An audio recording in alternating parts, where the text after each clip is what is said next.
Yuval Noah Harari, Klaus Schwab's lead advisor at the World Economic Forum, has announced that human beings are no better than viruses or bananas, and the WEF has now reached a point where they can hack humanity. According to Harari, the idea that humans have free will is over, and for those who oppose, there will be no escaping what Harari refers to as the secret police. Humans are now hackable animals.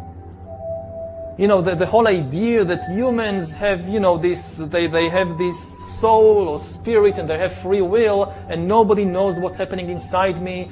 So whatever I choose, whether in the election or whether in the supermarket, this is my free will, that's over. The messaging coming out of the WEF is becoming increasingly sinister, with Klaus Schwab taking on the role of terrorist group leader, using communications channels to issue ultimatums to humanity. Do what I say or else. According to Schwab, the new internet will only be available to those who submit to the WEF's biometric digital ID. Pay insufficient attention to the frightening scenario of a comprehensive cyber attack, which would bring to a complete halt to the power supply, transportation, hospital services, our society as a whole. The COVID-19 crisis would be seen in this respect as a small disturbance in comparison to a major cyber attack. In a new speech given in the lead-up to the World Economic Forum's annual summit in Davos this week, a triumphant Harari doubled down on Schwab's disturbing claims and boasted that the WEF has gained more power than the Soviet KGB or the Spanish Inquisition ever had. Until today, nobody had the necessary computing power and the necessary data to hack humanity. Even if the Soviet KGB or the Spanish Inquisition followed you around everywhere, 24 hours a day, watching everything you do, listening to everything you say, still, they didn't have the computing power and the biological knowledge necessary to make sense of what was happening inside your body and brain and to understand how you feel and what you think and what you want. However, according to Harari, this is now changing, and the WEF has made major breakthroughs in understanding organisms.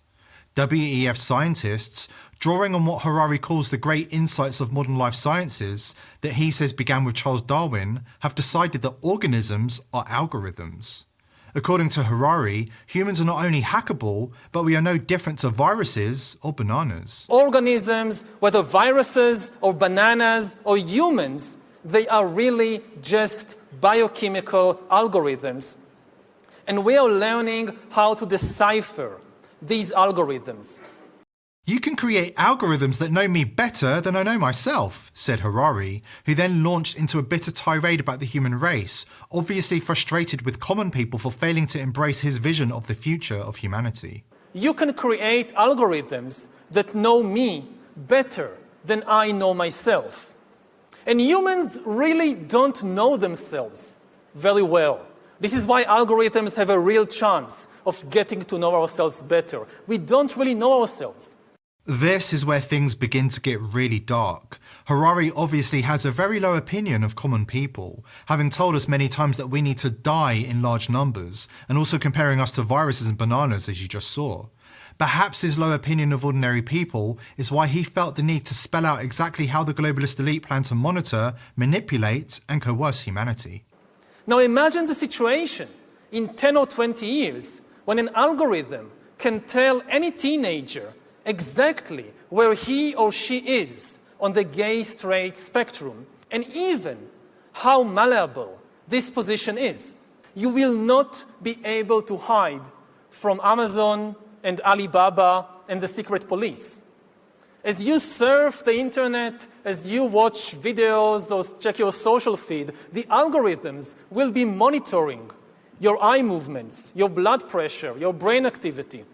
And this is the final solution for the WEF. They want humanity in lockstep with their agenda, unable to oppose, unable to think critically. Presumably, the WEF's algorithms in progress will also be able to tell who is sexually attracted to children. After all, the elite will require a new generation of compromised and controlled world leaders. Once we have algorithms that can understand me better than I understand myself, they could predict my desires, manipulate my emotions, and even take decisions on my behalf. It sounds like a dystopian hellscape, complete with manipulated, powerless humans who are considered no better than viruses or bananas by the ruling elites. Life is a string of numbers. Developing even bigger powers than ever before, we are really acquiring divine powers of creation and destruction. We are really upgrading humans into gods. We are acquiring, for instance, the power to re-engineer life.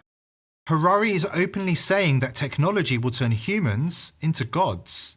This is purely satanic. In Genesis, the serpent tempting Eve told her that if she only eats of the forbidden fruit, you'll be like God.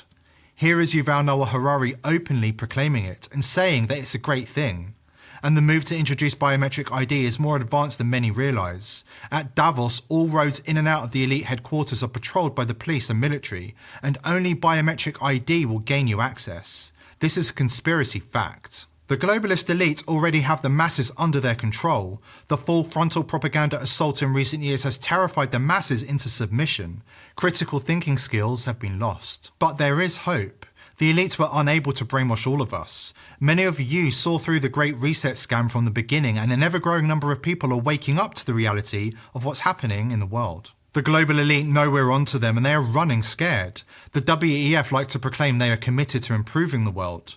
But I don't remember Nelson Mandela or Gandhi requiring thousands of troops to protect them from the wrath of the common people. This is proof that the people are waking up and the elite know it. We are creating change. Investigations are being announced, and the mainstream media has even been forced to begin dipping its toes into the waters of truth-telling. Listen to the hesitant tone in this Fox News presenter's voice. She can't believe the tide has turned and she has to report on the truth.